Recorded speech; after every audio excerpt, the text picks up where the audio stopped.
Hello, আসসালামু আলাইকুম। কেমন আছো তোমরা সবাই? আজকে আমরা শিখব প্রসঙ্গ কাঠামো কাকে বলে, আর কোন বস্তু স্থির আছে বা কোন বস্তু গতিশীল আছে সেটা বুঝবো কীভাবে আমরা। প্রথমে আসি আমরা প্রসঙ্গ কাঠামো কি। এখানে একটা বস্তু আছে, এই বস্তু কত দূরত্বে আছে। কাউকে যদি বলা হয়, তোমাকে যদি বলা হয় যে এই বস্তু কত দূরত্বে আছে, তুমি বলবো যে আমি তো বলতে পারবো না। তখন বলবো যে কিসের সাপেক্ষে, মানে কত মানে কোন বস্তুর সাপেক্ষে এই বস্তুর দূরত্ব কত। তাহলে কোনো কিছু একটা বস্তুর সাপেক্ষে তুমি বলবে যে কোন বস্তুর সাপেক্ষে এই বস্তু দূরত্ব। আমি একটা নির্দিষ্ট বস্তু বলবো, ভাই আমি এখানে আরেকটা বস্তু আছে, এটা সাপেক্ষে এই বস্তুর সাপেক্ষে এই বস্তুর দূরত্ব, যে দূরত্ব আছে এইটা।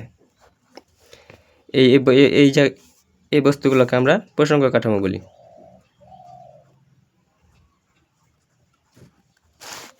প্রসঙ্গ কাঠামো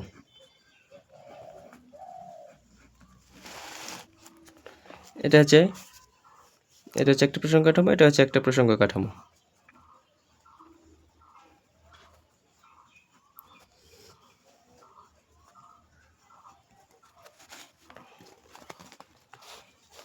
প্রসঙ্গ কাঠামো কাকে বলে আগে আসি, তারপর আমরা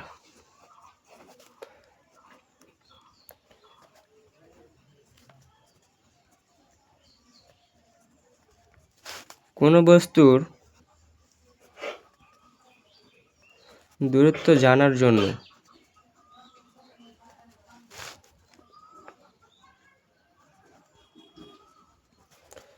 যে সাপেক্ষ প্রয়োজন,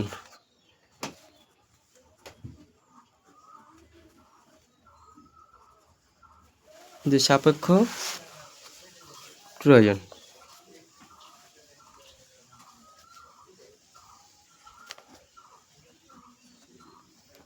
তাকে প্রসঙ্গ কাঠামো বলি।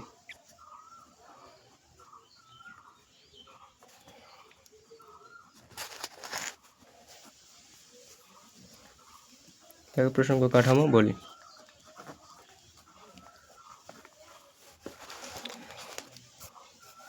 যেমন এখানে একটা বস্তু, এই বস্তু কত দূরত্বে আছে সেটা বলবো কীভাবে। এই বস্তু কত দূরত্বে আছে সেটা বলার জন্য আমাদের একটা প্রসঙ্গ কাঠামো দরকার। বিভিন্ন বিন্দু নিলাম, এই বস্তু কত দূরত্বে আছে সেটা জানার জন্য আমাদের একটা প্রসঙ্গ কাঠামো বলতে হবে। এখন তুমি বলতে পারো এই বস্তুর সাপেক্ষে না এই বস্তুর সাপেক্ষে না এই বস্তুর সাপেক্ষে।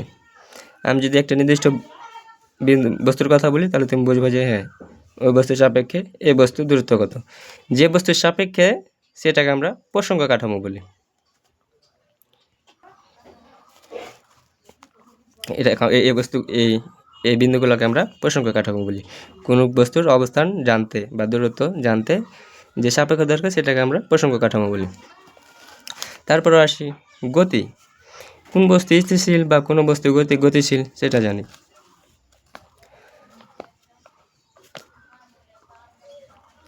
মনে করি এটা একটা ট্রেন, এখানে তোমরা দুই বন্ধু আছো, এখানে একজন এখানে একজন, বাইরে এখানে একজন লোক আছে,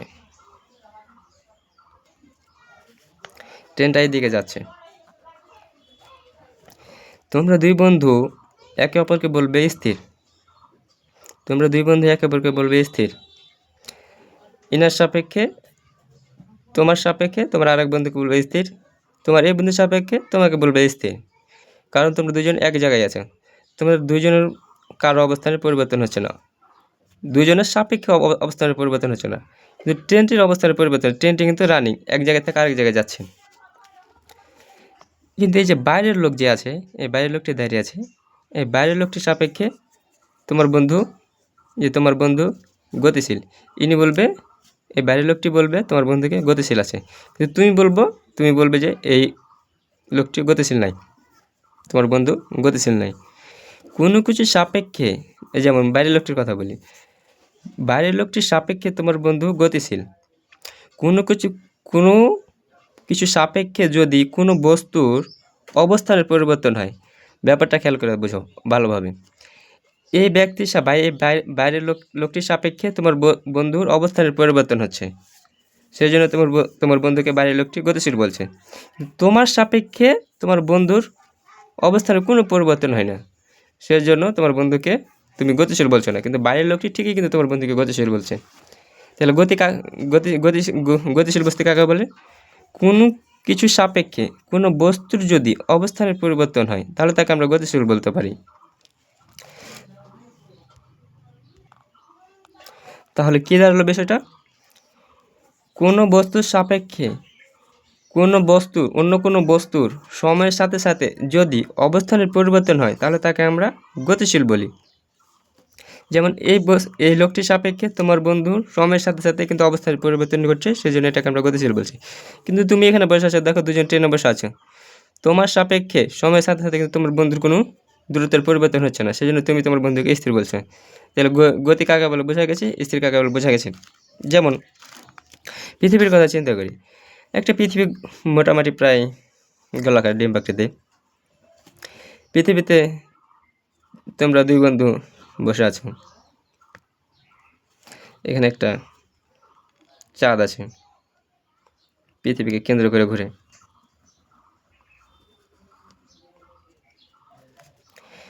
তুমি তুমি তোমার এই বন্ধুকে বলছো তোমার বন্ধু স্থির, কিন্তু এই যে চাঁদের সাপেক্ষে চাঁদটা যে ঘুরছে, এই যে দেখো সময়ের সাথে যে এখানে আছে চাঁদটা, মনে করি এদিকে ঘুরছে, এই যে এই চাঁদটা যখন এখানে আসে সময়ের পরিবর্তনের সাথে সাথে তোমার বন্ধুর সাথে চাঁদের যে দূরত্ব পরিবর্তন হচ্ছে, দূরত্বের একটা ডিস্টেন্স আছে, মানে সময়ের সাথে সাথে পরিবর্তন হচ্ছে, দূরত্বের পরিবর্তন হচ্ছে।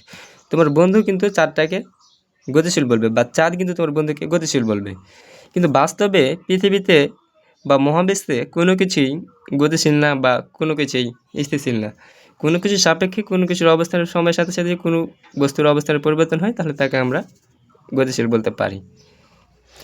কোনো বস্তু স্থির আছে বা গতিশীল আছে সেটা বোঝার জন্য আমাদের একটা প্রসঙ্গ কাঠামোর দরকার।